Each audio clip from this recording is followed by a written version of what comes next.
샬롬, 샬롬. 안녕하십니까 라는 상투적인 인사보다는 좀 샬롬이라고 해달라고 하는 강력한 교학실의 주문 때문에 제가 살짝 샬롬이라고 했습니다. 오늘 말씀은 이 마가복음 13장인데요. 이 마가복음 13장과 누가복음 21장 그리고 마태복음 24장 이 세 장은 복음서의 소계시록이라는 별명이 붙어 있는 그러한 장들입니다. 그러니까 예수님의 재림에 관한 말씀이 아주 잘 나타나 있는 말씀 중에 한 부분이죠. 자, 이 말씀을 통해서 우리가 살펴보고자 하는 것은 요한계시록이 아니면서도 요한계시록의 내용을 담고 있기 때문에 어떤 의미에서 요한계시록을 이해하고 해석하는데 큰 도움이 되는 내용이 되는 측면도 있습니다. 또 하나는 예수님의 입으로 직접 하신 이 말씀과 사도 요한이 환상을 통해서 들은 말씀과 이렇게 비교해 본다면 상당히 우리가 흥미있고 그 다음에 매우 우리에게 유익한 내용들을 만날 수 있게 될 것입니다. 자, 이번에도 저와 여러분이 이제 한번 살펴볼 것인데요. 우선 제일 먼저 여러분과 함께 살펴보고 싶은 것은 뭐냐면 이 멸망에 가증한 것입니다. 이제 우리가 요한계시록을 공부하거나 또 종말에 관한 것을 공부할 때 이제 적그리스도가 출현하는 문제가 가장 이제 핵심적인 내용이잖아요. 우리가 이제 13장에 보면 바로 그 내용이 나오는데요. 우리 14절 말씀을 한번 보시기를 바랍니다. 14절 다 같이 읽으십시다. 14절 시작. 멸망에 가증한 것이 서지 못할 곳에 쓴 것을 보거든 읽는 자는 깨달을진저 그때 유대에 있는 자들은 산으로 도망할지어다. 자, 여기에 보면요 이렇게 시작되어 있죠. 멸망에 가증한 것이 서지 못할 곳에 선 것을 보거든. 보거든이라는 말에 주어가 없죠. 그냥 보거든이죠. 너희가 보거든이에요. 그러면은 우리나라 말에는 없는 주어가 이 아람어 동사 안에는 주어가 숨어 있단 말이에요. 너희가 보거든. 그러면 이제 너희가 누구일까요? 나네 나. 내가 보거든. 우리 한국 성도들이 볼 거야 아마 라고 적용을 하는 거예요. 역시 성경은 큐티로 해야 돼. 예수님이 누가 볼 거라고 말씀한 걸까요? 이런 생각들을 안 하고 보거든. 나지. 내가 볼 거야. 더 이상 생각이 안 되는 거예요. 거기서 그냥 치매 초기 증상이 나타나는 거예요. 보거든의 주어가 누구인지 생각할 가치도 못 느끼는 거죠. 보거든, 내가 보지? 라고 생각이 되는 거예요. 누가 보는 겁니까? 이 보거든이라는 말에 동사 속에 숨어 있는 주어는 2인칭 복수입니다. 너희가 보거든요. 너희들이 보거든. 그 너희들이 우리 예수와 고백교회 우리인가요? 한국교회 성도들인가요? 큐티를 그렇게 많이 가르쳐준 저 온누리 교회 성도들을 향해 예수님이 하신 말씀일까요? 이 보거든의 주어는 누구냐? 이 말을 듣고 있는 예수님의 제자들입니다. 예수님의 제자들을 향해 너희들이 보거든 이라고 예수님이 하신 말씀이에요. 예수님 앞에 귀를 쫑긋 세우고 듣고 있는 그 제자들 말입니다. 근데 사실 그 제자들은 다 죽었잖아요. 지금 죽어서 다 영혼만 하늘나라에 가 있지 육체는 다 죽어 있잖아요. 그러면 누구일까요? 예수님이 말한 너희들이 보거든, 이 보거든이라는 동사 안에 숨어있는 너희들은 누구일까요? 일반적인 크리스찬들, 성경을 보는 모든 사람들, 성경을 읽는 누구든지 예수 믿는 사람들을 가리켜 너희들이라고 말했을까요? 아닙니다. 이 적그리스도의 출현을 보게 될 이스라엘 백성들을 향해 한 말이에요. 너희들은 볼 거야. 여기서부터 이제 우리는 예수님이 하셨던 말씀이 무엇인지 이제 한 걸음 한 걸음 이제 내용을 찾아가야 합니다. 이스라엘 백성들이 목격을 하게 될 거라는 거죠. 멸망에 가증한 것을. 어디서 보게 될 거냐. 성경은 이렇게 기록되어 있습니다. 서지 못할 곳에. 따라합시다. 서지 못할 곳에. 서지 못할 곳에. 어떤 뜻일까요? 서지 못할 곳에. 절대로 이게 서서는 안 될 곳. 다른 데는 설 수 있지만 거기만은 절대로 안 될 어떤 곳이 있다는 거죠.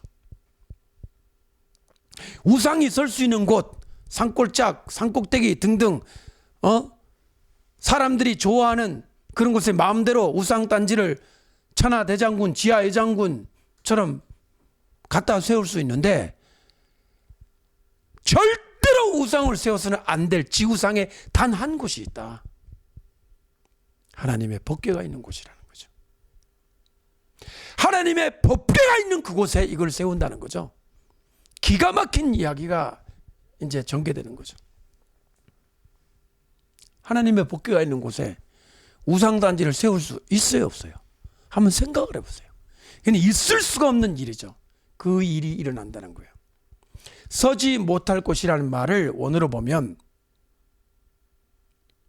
거기에 설 권리가 없는 no right 이렇게 되어 있어요. 권리가 없는. 우상이 쓸 권리를 가지고 있지 않은, 권리가 없는 그곳에 멸망에 가진 것이 쓰게 된다. 이것이 이제 마가복음이고요. 마태복음에는 뭐라고 되어 있냐면은 거룩한 곳에 서게 될 것이다. 거룩이라는 말을, 카도시라는 말을 쓰게 되어 있고요. 사도 바울이 쓴 데살로니가 후서 2장 4절에는 뭐라고 되어 있냐면 하나님의 성전이라고 기록되어 있어요. 템플이라고 기록되어 있어요. 거기에 멸망에 가증한 것이 서게 된다. 멸망에 가증한 것이, 한번 따라합시다. 멸망에 가증한 것. 멸망이라는 단어도 여러분 알고 계시고요. 가증이라는 단어도 알고 계세요. 그러니까 멸망에 가증한 것이 이렇게 우상이라는 건 여러분도 다 알고 계십니다. 그러면 멸망이란 단어가 나와야 되고 가증이란 단어가 나와야 되고 두 단어가 나와서 이제 우상을 뜻하게 되는데 아람어는 단어 3개가 연결되어 있어요. 첫째는 miraculous라는 영어 단어로 표현됩니다. 기이한, 기적적인, 너무나 놀라운이라는 뜻이 하나 있고요. 두 번째 단어는 defiled, 더럽다는 뜻이 있어요. 그러니까 놀랍도록 더러운 것. 따라합시다. 놀랍도록 더러운 것. 얼마나 더러우면 놀랍도록 더러워요? 그냥 더러운 게 아니에요. 놀랍도록 더러운 것. 그러니까 뭐 요새 우리 한국 사람이 쓰는 말로 하면 경악을 금치 못할 정도로 더러운 것. 우리가 따라합시다. 경악을 금치 못할 정도로 더러운 것. 그냥 더러운 게 아니에요. 경악, 이 악이라는 말은 입을 쫙 벌린 상태에서 입이 안 다물어질 정도로. 또 이게 또 맨 앞에 나올까 봐 걱정되는데 성인은 무슨 말인지 알고 있습니다. 여러분, 악이라는 단어 있죠. 악. 이거를 말해요. 턱 관절 이거를 악이라 그러잖아요. 놀라서 이게 벌어져 가지고 안 다물어져. 얼마나 놀라울 정도로 더러운 거냐는 거죠. 그런데 아람어에는 한 단어가 붙어 있어요. 바로 이 단어가 수수께끼입니다. 광야라는 단어가 숨어 있어요. 어떻게 되냐면 놀랍도록 광야에 더러운 것이에요. 이게 무슨 단어냐는 거예요. 놀랍도록 광야에 더러운 것. 제가 이제 이 수수께끼를, 이 문제를 해결하려고 성경을 다 뒤져가지고 광야를 있는 대로 다 찾아봤어요. 광야에 더러운 것이라니. 따라합시다. 광야에 더러운 것. 여러분들 모르시겠죠? 저도 잘 모르겠어요. 지금 광야에 더러운 것이라는 말이 뭘까? 광야가 뭐 더럽나? 광야는 돌멩이하고 모래하고 그리고 바람이 샥 불고 그런데 그게 뭐 더러운 게 아니라 좀 깨끗한 거 아니야? 쓰레기장이 더럽지. 무슨 광야가 더러워? 광야가 더러워요, 깨끗해요? 여러분 잘 모르잖아요. 광야에 가본 적이 잘 없고 하니까 광야가 뭔지도 모르는데 뭐 목사님 광야가 더러운지 시원한지 잘 모르겠네요. 광야 생각하니까 그냥 뭐 예수님 40일 동안 시험 받은 거, 그다음에 이스라엘 백성들이 뭐 광야 지난 거, 세례 요한이 30년 동안 광야에서 메뚜기하고 석청 먹고 있었던 거, 그게 전부인데 광야가 더럽다니요?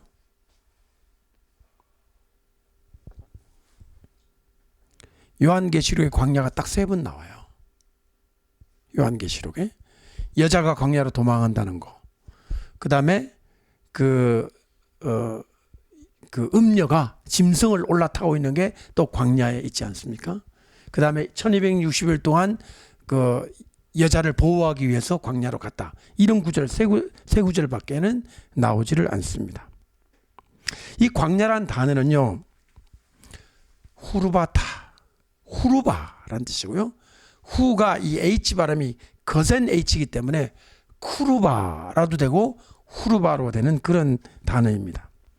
이 단어의 뜻은요, 광야는 물이 없는 곳이란 뜻이고 메마른 곳이란 뜻입니다. 우리는 이 광야와 연결되어 있는 이 더럽다는 단어를 단서를 하나 발견하는데 아주 작은 힌트를 발견하는 게 뭐냐면 예수님이 하신 말씀이에요. 귀신이 나오면 물 없는 광야로 간다. 이런 얘기가 나와요. 그러니까 사람 속에 귀신이 있는데 이걸 뽑아내잖아요. 뽑아내. 야, 이 귀신아 나와라. 그럼 귀신이 나와서 빠른 속도로 어디로 달려가냐면 물 없는 광야로 달려간다는 거예요. 여러분, 우리나라 사람들이, 한국 사람들은 귀신이 주로 어디에 서식하고 있다고 생각하세요? 한국 사람들이 생각하는 귀신의 서식지. 네? 폐가. 예, 폐가. 생각만 해도 무섭습니다. 폐가. 그 다음에 뭐 산에 있는 무덤가, 공동묘지. 그래가지고 귀신 영화 나오면 월화의 무슨 묘지? 다들 보셨네. 월화의 공동묘지. 공동묘지나 깊은 산속이나 뭐 폐가나 뭐 이런 음침하고 음산한 이런 곳에 귀신이 있을 거라고 생각을 하잖아요. 이스라엘 문화, 그 다음에 성경에 나와 있는 이 귀신, 악령이라는 단어 속에는요, 광야의 영들이라는 뜻이 숨어 있어요. 광야의 영들. 그러니까 광야가 더럽다는 것은 쓰레기 투척장이라서 더러운 게 아니라 영적으로 더러운 거예요. 광야에 가면 악한 영들이 사람을 괴롭히는, 두렵고 무섭고 음산한 곳이라는 거죠. 그랬을 때 우리는 이해할 수 있습니다. 광야에 더러운 것이 악령의 세계라는 것을. 악령의 세계. 한번 따라합시다. 광야에 더러운 것. 그래도 여러분이 이해가 안 되는 게 뭐냐면, 일반적인 악령들이라면 막 그렇게 넘어가겠는데, 이 멸망에 가증한 것이라는 것은 적그리스도가 세우는 매우 특별한 우상이잖아요. 그죠? 그러니까 독특한 거룩한 우상이라는 거예요.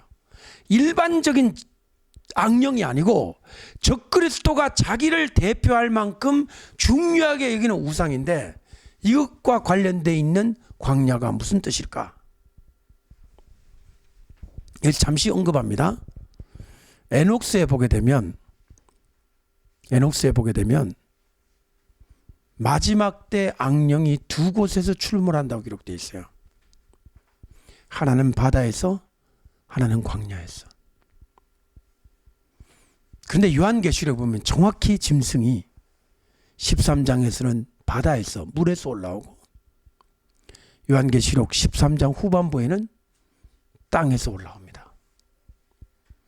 이 바다에서 올라오는 악령, 그러니까 바다에서 올라오는 짐승과 그 다음에 땅에서 올라오는 이 짐승은 분명히 에녹스의 이 광야와 물의 배경을 가지고 있는 것입니다.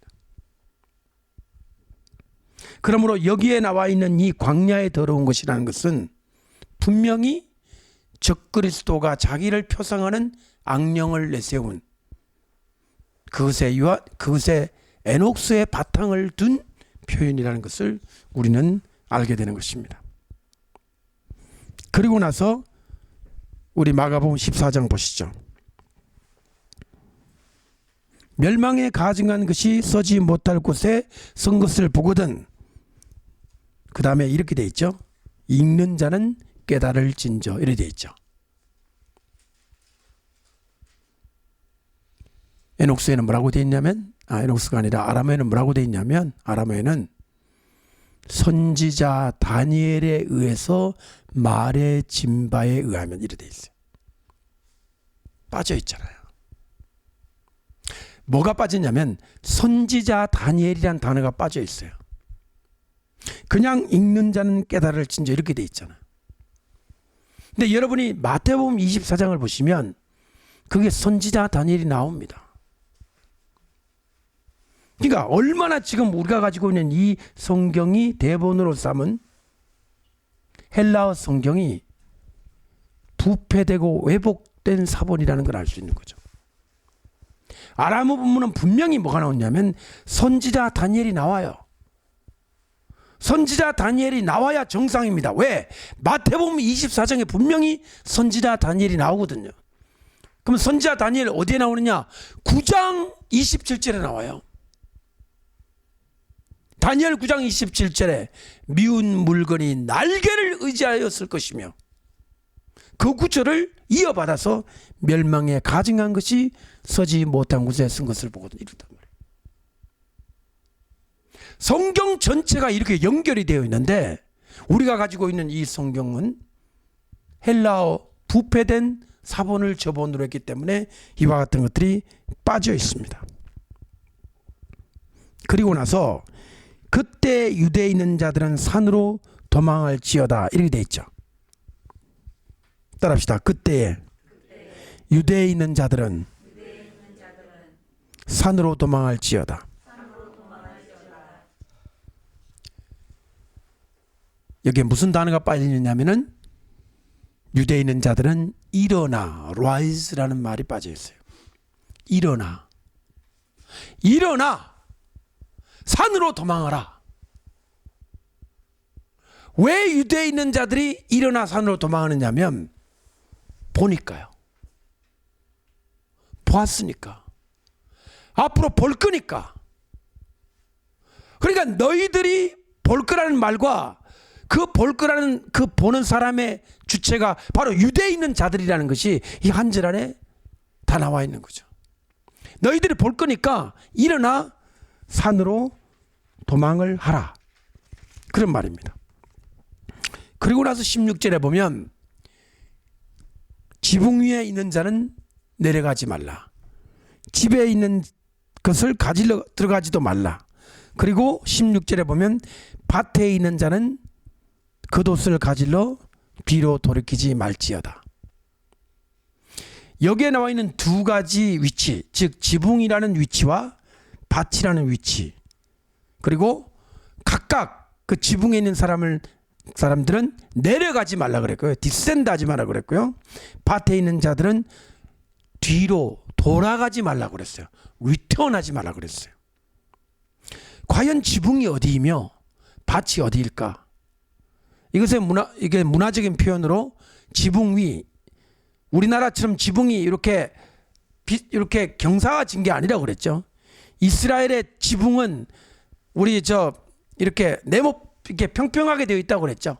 슬라브를 쳐가지고 이스라엘 가시면 전부 그렇게 되어 있어요. 그 위에서 위에 전부 물탱크가 다 달려져 있고 편안하게 이렇게 평평하게 되어 있는데, 우리나라 지붕은 전부 이렇게 되어 있잖아요. 경사가 져가지고 눈이 내려오면 이렇게 빠지게. 이스라엘 눈이 안 오잖아요. 그러니까 눈이 많이 오는 지역일수록 이 경사가 심각해요. 그러니까 핀란드 쪽으로 가면 더 이렇게 뾰족해요. 눈이 적게 내려오면 이렇게 완만합니다. 눈이 많이 안 오니까. 그러니까 이스라엘은 눈이 안 오니까 아예 평평한 거예요. 평평해.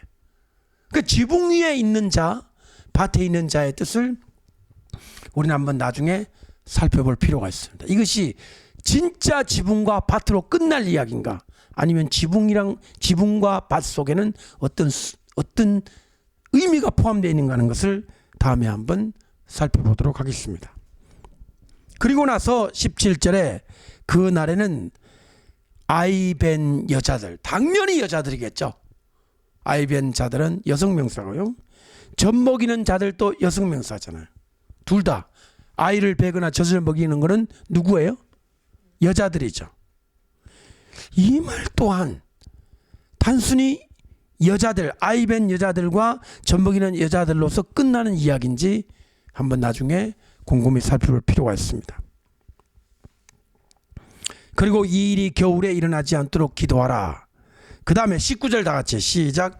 이는 그날들이 환난의 날이 되겠습니다.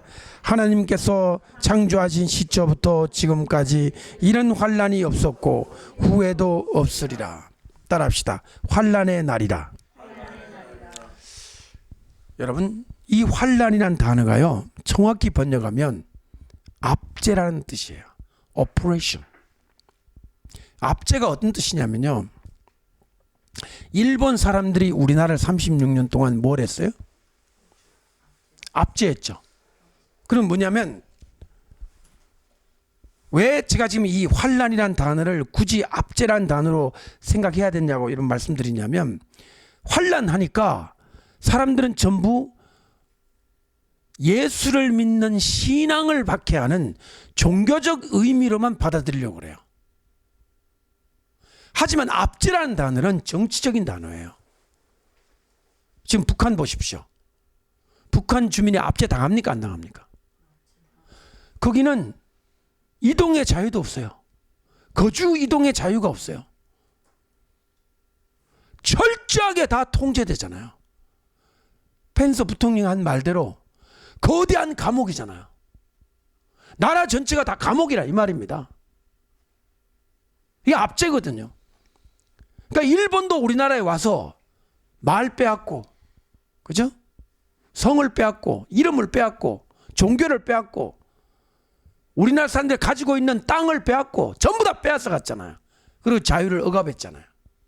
그러니까 우리가 환난이라는 것을 너무 신앙적이고 종교적인 단어로만 이해하기 때문에 그 속에 있는 정치 권력으로 인한 압제의 성격을 우리는 생각을 안 하고 있어요.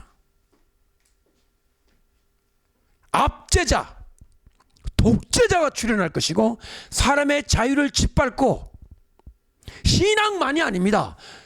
인간의 삶 전부를 지배한다는 거예요. 이걸 여러분 아셔야 돼요. 경제도 지배할 거예요. 정치도 지배할 거예요. 전부 다 숨도 못 쉬고 살게 할 겁니다. 따라합시다. 압제의 날. 그러니까 여러분들이 적그리스도 출현을 신앙만 건드린다고 생각하고 나머지는 다 룰루랄라 자유한다고 생각하시면 안 됩니다. 완전한 통제와 압제의 상황으로 우리가 들어가는 거예요. 그리고 예수님이 하신 말씀은 적그리스도를 출현을 해서 마지막 때가 되어서 정말 이 세상에 어마어마한 대압제와 대환란이 있을 것을 말씀을 하시는데, 참 묘하게도 이 예수님이 하신 이 말씀에 샘플과 같은 일이 실제로 일어났어요. 그것이 바로 주 70년의 예루살렘 성 멸망이에요. 제가 다시 설명합니다. 어마어마한 대환란 있잖아요. 어마어마한 이 대환란이 앞으로 일어날 건데, 예수님 재림 때 일어날 건데, 그 재림 때 일어날 그 환란의 고통이 맛보기로다가 일어났습니다. AD 70년 예루살렘 멸망 때. 이 두 가지는 연결되어 있는 사건이에요. 하나는 진짜고 하나는 맛보기였어요. 20절 다 같이 보십시오. 시작. 만일 주께서 그날들을 감하지 아니하셨더라면 모든 육체가 구원을 얻지 못할 것이오늘 자기가 택하신 자들을 위하여 그날들을 감하셨느니라. 감하셨느니라. 따라해보세요. 감하셨느니라. 감했다는 단어를 딱 찾아보니까요, 어떤 단어가 영어로 설명되어 있냐면 sorrow라고 되어 있어요. 좀 깜짝 놀랐어요. 감했다는 단어가 슬픔이야. 감한 게 예요? 전 좀 이해가 안 됐어요. 나중에는 이해됐지만 처음에는 내가 지금 뭔가 잘못 보고 있나? 감했다는 거는 줄였다는 뜻이잖아요. 이만큼 기간을 줄였다는 뜻인데 그게 영어 단어로 sorrow라고 슬픔이라고 번역이 되어 있어요. 근데 내가 이게 무슨 뜻일까라고 그 사전을 계속 찾아보니까 어떤 뜻이 숨어 있냐면 줄여져서 슬프다는 거예요. 자, 여러분 이거 깊이 생각하셔야 돼요. 여러분 어떤 물건이나 어떤 상황에서 확장을 시키면 사람은 기쁘잖아요. 사업체를 늘리거나 돈을 많이 벌거나 하면 기쁘잖아요. 근데 어떤 상황에 대해서 어떤 것에서 점점 줄여가잖아요. 줄여가면 마음이 위축이 되고 마음이 슬퍼지는 거예요. 그러니까 이 줄이다는 말과 슬퍼한다는 말이 한다는 거예요. 제가 여러분에게 억지로 지금 이해를 시키는 거죠. 그죠? 여러분 이해가 잘 안 되시죠? 줄이다는 말과 슬퍼진다는 말이 한 단어, 같은 단어에서 같은 뿌리를 가지고 있어요. 자, 보십시오. 칼이라는 단어인데요. 칼이라는 이 아람어 단어인데 이 줄였어요. 원래 환란의 기간이 이만큼인데 이걸 줄였어요. 그 다음에 누구를 위해 줄이냐면 성경 보고 대답해 보세요. 이렇게 되어 있죠. 자기가 택하신 자들을 위하여 이렇게 되어 있죠. 한번 따라합시다.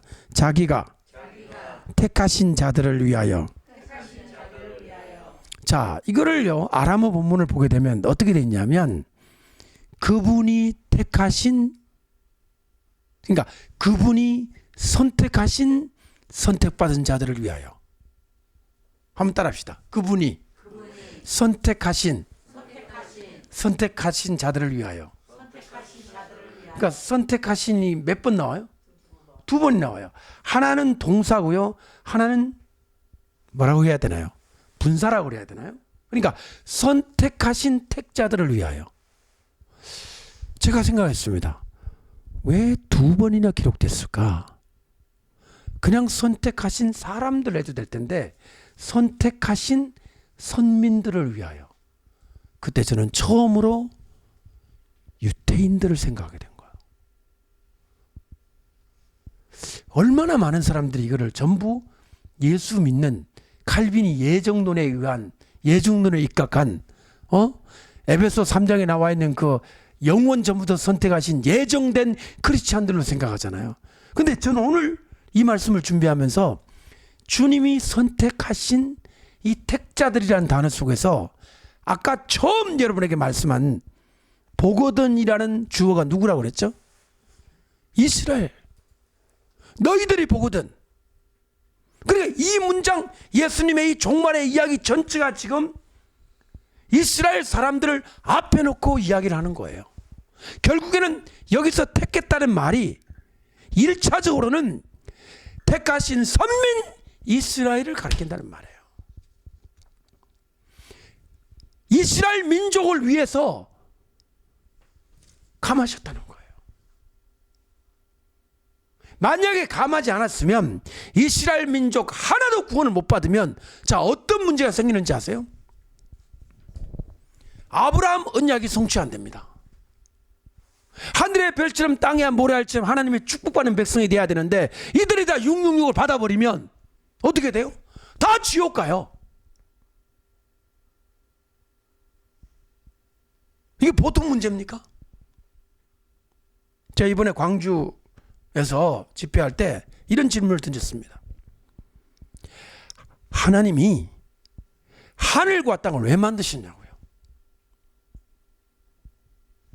하나님의 영광을 위해서 만드셨다 그러죠. 하나님의 영광을 찬양하게끔. 근데 그럼 하늘과 땅을 영원히 그냥 둬야 되잖아요. 근데 천년왕국이 지나면은 처음 하늘과 처음 땅이 이제 없어졌다 그래요. 왜 없어져요? 영광을 계속 돌려야지. 여러분, 중요한 얘기입니다. 하늘과 땅, 창세기 1장과 2장에서만 하늘과 땅이 만드신 목적을 다한 거예요. 만드신 목적, 존재 목적이 성취가 된 거예요.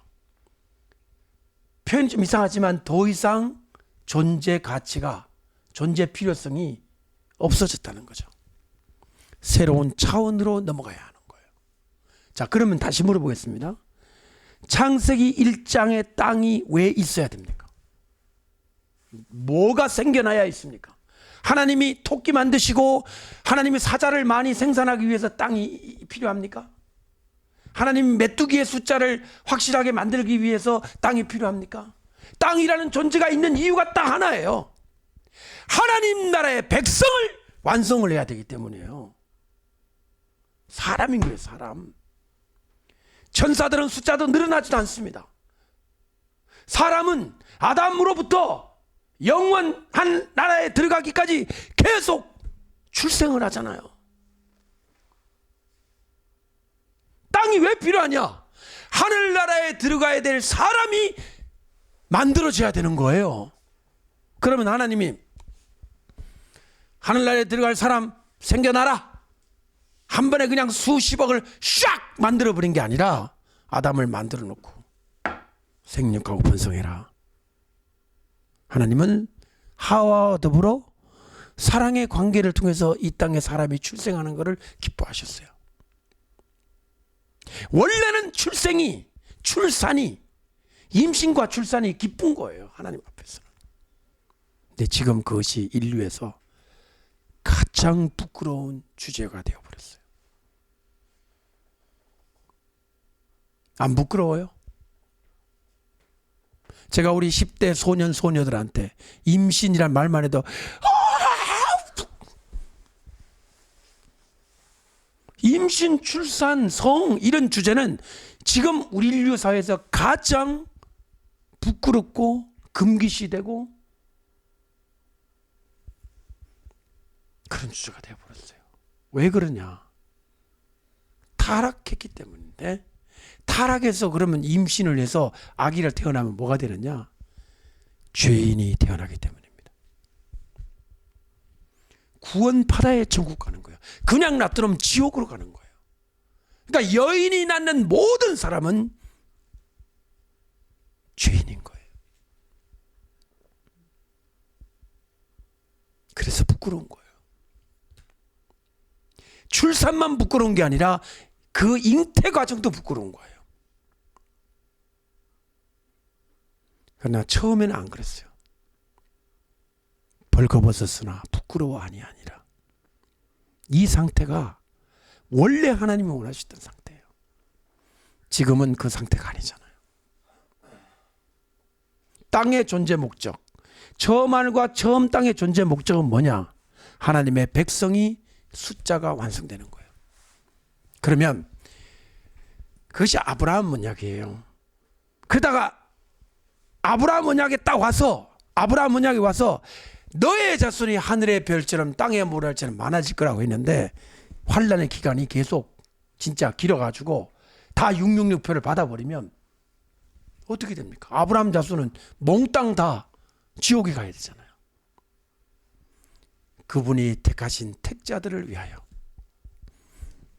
저는 비로소 이것이 이 택하신 자들이 정확하게 말하자면 이스라엘 백성들이라고 생각하게 된 것입니다.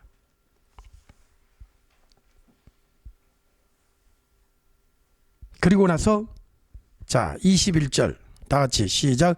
그때 어떤 사람이 너희에게 말하되 보라 그리스도가 여기 있다 보라 저기 있다 해도 믿지 말라. 믿지 말라. 그리고 22절 시작. 거짓 그리스도들과 거짓 선자들이 일어나서 이적과 기사를 행하여 할 수만 있으면 택하신 자들을 미혹하려 하리라. 여기서 한 가지 재밌는 게 나오는데요. 이 말씀과 비슷한 구절이 마태복음 24장 26절에 나옵니다. 어떻게 나오느냐면 그리스도가 그러니까 마가복음에는 여기 있다 저기 있다고 되는데 마태복음에는 그리스도가 광야에 있다 해도 나가지 말고 그리스도가 골방에 있다 해도 믿지 말라 이렇게 되어 있어요. 따라합시다. 광야, 골방. 제가 흥미로운 게 골방이 되게 궁금했어요. 골방이 뭘까? 골방이 뭐예요 여러분? 골방 어떤 걸 골방이라 그래요? 예, 조그만 방이죠. 에스겔 성전에 성전 모용도에 나와 있는 그 칸칸이 쳐져 있는 작은 방들을 가리킨다는 거예요. 이 골방이 우리 집 아파트 작은 임대주택 골방이 아니고 하나님의 성전에 있는 밀실에 그리스도가 있다 해도 믿지 말라 이 얘기란 말이에요. 제가 놀랐을까요 안 놀랐을까요? 이 골방을 저 집 골방으로 생각하는 거예요. 이 골방은 하나님의 성전에 있는 작은 방들 중에 밀실을 가리키는 거예요. 엄밀히 말하면 지성소겠죠. 그리스도가 거기 있다 해도 믿지 말라. 따라합시다. 광야에 있다 해도 나가지 말라. 여기 또 광야가 또 나오잖아요. 우리가 광야를 정말 공부를 해야 되겠습니다. 23절 마가복음 13장 23절 시작. 너희는 삼가라 내가 모든 일을 너희에게 미리 말하였노라. 여러분 이제 이 너희가 이제 누구로 들리십니까? 아직도 이 큐티하는 나로 생각이 됩니까? 아 너희에게 미리 말했노라. 나 이제야에게 말하셨네. 아멘 아멘 할렐루야 오늘 큐티 참 잘했다 이래도 들리십니까? 아니면 이스라엘 백성으로 보입니까? 이 경고는 1차적으로 택하신 백성 이스라엘 민족에게 말한 겁니다. 그리고 오늘 우리 예수를 믿는 우리에게는 이것이 적용되는 것입니다. 이해되시면 아멘 하십시오. 자, 그 다음에 여기 한번 보시죠.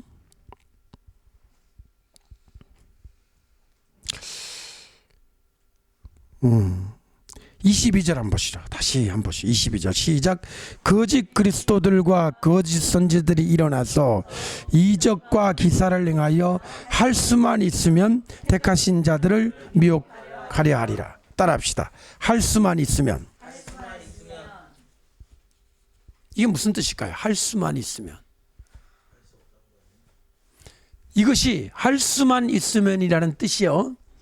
아람어로 보면 잊혀질 수 있다면이에요. If forgotten이에요. 따라합시다. 잊혀질 수 있다면. 이게 무슨 뜻입니까? 잊혀질 수 있다면. 누가 잊혀진다는 거예요? 할 수 있으면이라는 말하고는 뜻이 완전히 다르잖아요.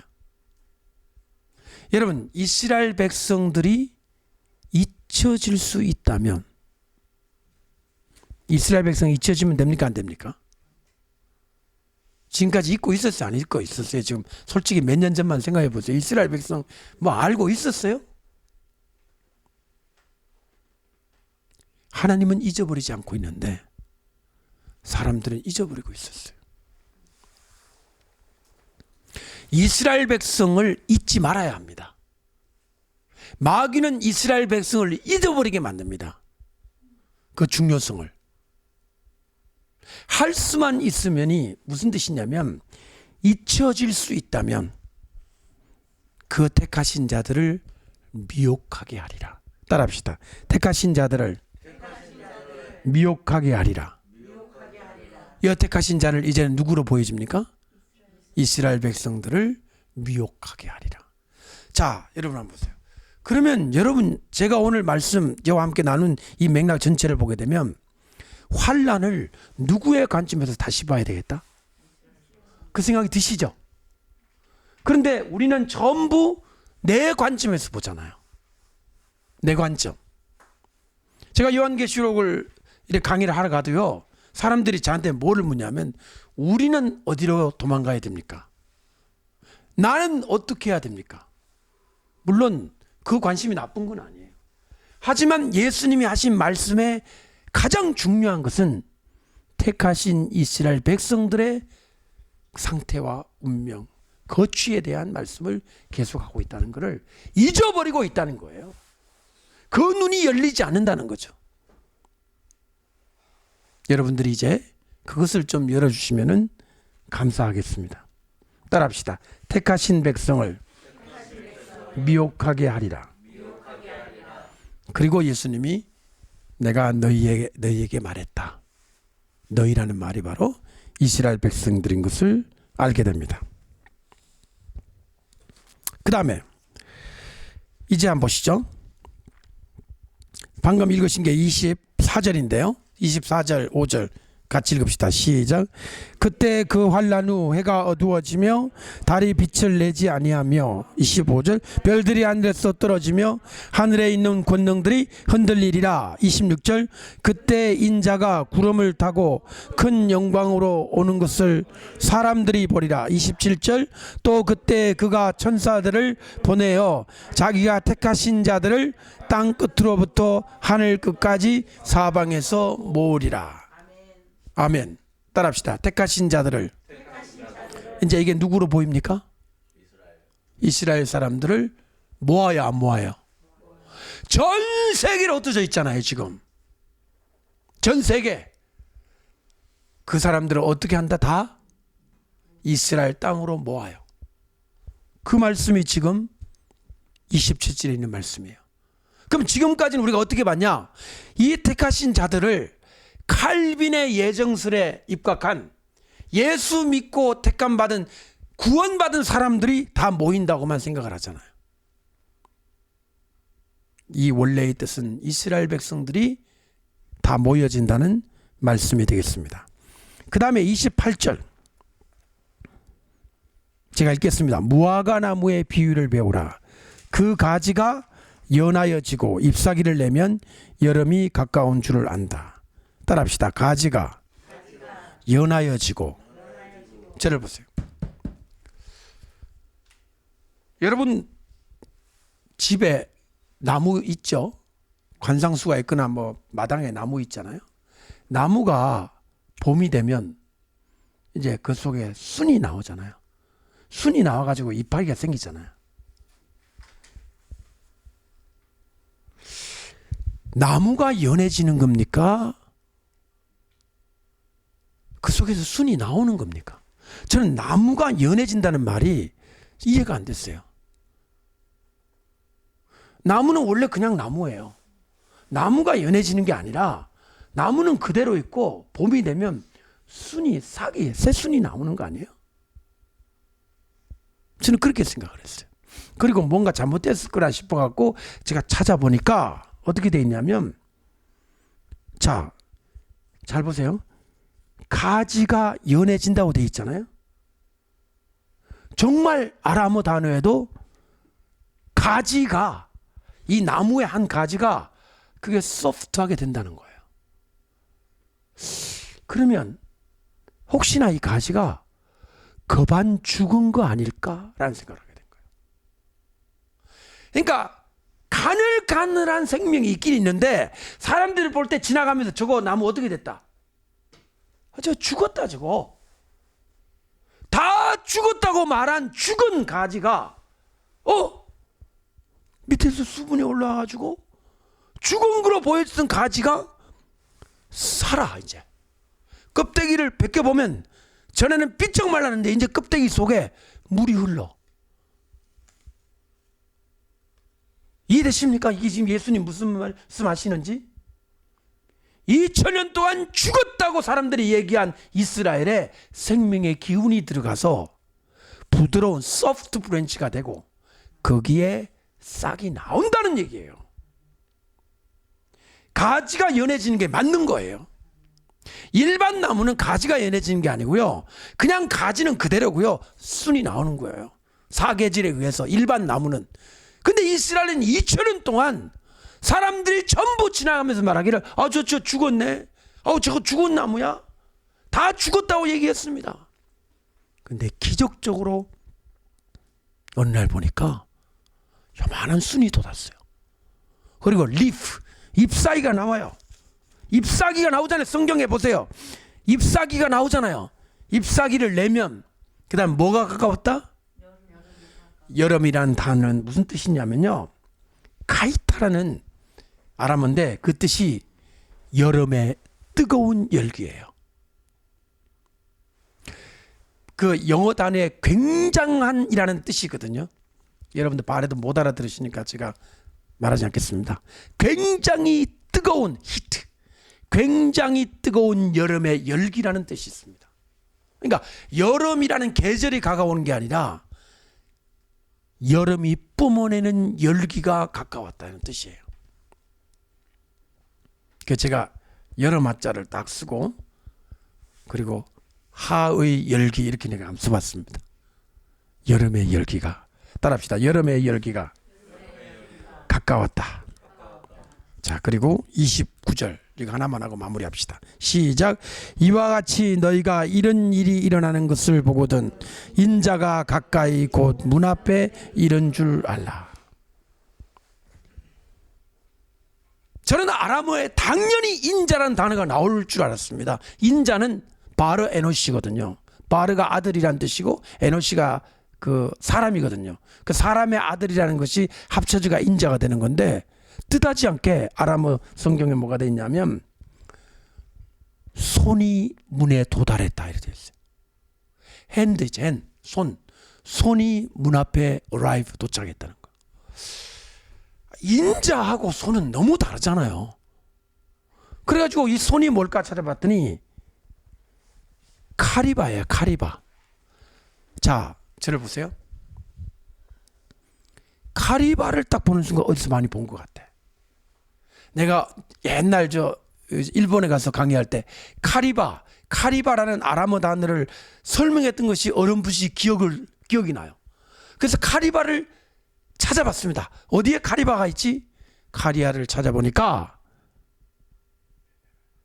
어디에 있느냐? 네 말 중에 두 번째 말이 가진 붉은 말이 들고 있는 칼이에요. 카리바. 그 왜 그 칼 가지고 애들 게임하는 거를 뭐라 그러지? 그렇죠. 칼리버라 그러죠. 칼리버. 그냥 소드가 아니고요. 보통 영어로 칼은 이렇게 작은 소드라 그래요. 이 정도 이런 거. 근데 이따만은 막 그냥 무지무지하게 막 사람 이게 질질 끌고 가야 되는 그런 게임용 칼 있잖아요. 우리 어른들은 잘 모르죠. 게임을 모르시니까. 요새 애들이 그런 게임을 하고 놀아요. 두 손을 질질 끌고 가. 하도 이 날도 넓고 길어가지고 그걸 한 번 휘둘러면 그냥 막 집체를 다 부숴버리고 막 그런 캘리버라고 하거든요. 소울 캘리버라고 하거든요. 카리바가 칼이에요. 그런데 자 보세요. 아까 말한 인자가 문 앞에 있다는 그 인자 대신에 그 핸드라는 거는요, K예요. K. 카리바예요. 근데 그 둘째 말이 있잖아요. 붉은 말이 가지고 있는 그 그 칼, 그거는 뭐냐면 H가 강한 발음, 카리바예요. 그러니까 카리바와 카리바였던 거예요. 카리바가 어떻게 들리면 손으로 들리고 어떻게 들리면 칼로 들리는 거예요. 여러분, 이런 종류의 발견과 공부는요, 그냥 간단히 이렇게 책 읽으면 밑에 나와 있는 게 아니라 굉장히 이렇게 성경을 넘나들고 막 사진을 찾고 그래야 겨우 발견할 수 있는 것이었습니다. 그러니까 예수님이 하신 말씀, 손이 문 앞에 이르렀다는 뜻은 제가 볼 때는 칼이 곧 문 앞에 이르렀다.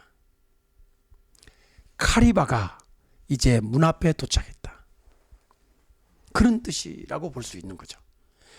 인자란 뜻은 아예 안 나옵니다. 바로에노시라는 단어는 나오지 않습니다. 대신에 손이 도달했다고 나오는데, 이것을 제가 지금까지 이렇게 살펴본 바에 의하면 손과 칼은 아람어 글자를 보게 되면 거의 같이 발음되는 거예요. 카리바와 카리바, 카리바와 카리바. 카리바 하면은 칼이고, 그냥 카리바, 까리바 이거는 이제 손이고. 따라합시다. 칼이 문 앞에 도착했다. 여러분,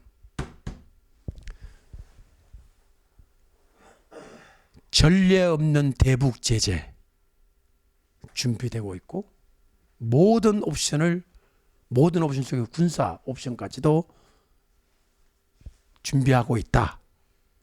펜스 부통령이 와서 평창에 오기는 왔지만 지금 미국의 기조는 사늘하죠. 칼이 문 앞에 온 것 같아요. 그 칼로 저 북한은 딱 한 사람만의 목만 자르면 돼. 한 사람의 목만 치면은 끝나는 거예요. 우리나라가 피해를 안 보고 저 감옥 같은 북한으로부터 하나님의 성도들을 자유케 하고 북한 주민들에게 해방을 주기를 기도합니다. 갑자기 계시록에서 오늘의 상황으로 저는 너무 연결이 돼요. 따라합시다. 칼이 문 앞에 도착했다. 여러분, 오늘 이 말씀을 듣고 함께 기도할 때 무엇을 기도해야 되겠습니까? 종말에 임박한 예수님의 칼도 임박했지만 북한 정권의 악한 정권의 심판도 문 앞에 도착했다고 믿습니다. 저와 여러분이 저런 악하고 드디어 미국 대통령이 북한이 얼마나 반인권적이고 나쁜 일을 했는지를 TV에 지 누굽니까? 그 사람을 이렇게 세워가지고 지명을 할 정도로 지성호. 예. 지금 미국이 가만히 있지 않겠다는 걸 아마 전 세계에 지금 선포를 했고, 자기네 청년 윈버입니까? 왜? 그 사람의 고통, 이런 것들을 지금 벼르고 있어요. 하나님의 심판이 가까운 걸로 보여지고, 우리가 기도해서 절대로 피해 없이 북한에 철퇴가 내려져서 남북이 정말 평화롭게 복음으로 통일되는 그날이 올 수 있도록 우리가 기도해야 될 줄로 믿습니다. 잠시 우리 기도하도록 하겠습니다. 말씀 생각하면서 제가 기도드리겠습니다. 거룩하신 아버지 하나님, 예수님의 칼이 문 앞에 도착한 줄로 믿습니다. 이 세상의 악한 자들과 적그리스도의 세력과 거짓 선지자들과 악한 자의 무리를 심판하기 위해서 예수님의 칼이 준비되고 있는 것처럼, 저 북한 정권의 악랄함과 성도들을 괴롭히고 북한 주민들을 지옥처럼 살게 하는 저 악한 세력을 쳐서 멸하여 주시고 구원해 주시고 이 나라 이 민족 복음으로 통일되게 하시고 저 북한의 모든 대포들이 남한을 향해 쏘지 못하도록 천군 전사를 동원하여 대포들의 문을 다 막아주시고, 이 땅에 예수 그리스도의 이름으로 정말 우리가 회개하고 모든 교회가 일어나서 주님을 올바로 섬겨 이 마지막 시대에 복음을 전하는 나라가 될 수 있도록 역사하여 주옵소서. 평창 올림픽, 동계 올림픽을 통해서 정말 우리가 다시 한번 저 북한이 정말 하나님의 능력으로 말미암아 복음으로 통일되는 그날을 소망합니다. 북한의 저 미소 작전과 저렇게 겉다르고 속다른 저런 것 앞에 우리가 속을 것이 아니라 정신을 차리고 지금 이 순간에도 정말 하나님의 역사를 간절히 우리가 기도하면서 이 나라의 민족이 하나님의 심판 가운데 들어가는 것이 아니라 우리가 기도하고 하나님의 앞에 겸손히 엎드리고 회개하여 주님의 용서를 구하고 주의 종들과 성도들이 다시 한번 이 나라의 민족에 주어지신 이 마지막 때 복음 전파의 사명을 감당할 수 있는 나라가 될 수 있도록 주님 역사하여 주시옵소서. 이 예수와 이 고백교회, 이 예시바 샬롬을 위해 기도하는 수많은 당신의 동력자들이 있습니다. 전 세계와 한국 도처에 흩어져 있는 이 성도들을 기억해 주시고 저들의 신앙과 저들의 믿음이 마지막 환난을 이길 수 있는 믿음 될 수 있도록 도와주시옵소서. 예수님의 이름으로 축복하며 기도하옵나이다. 아멘.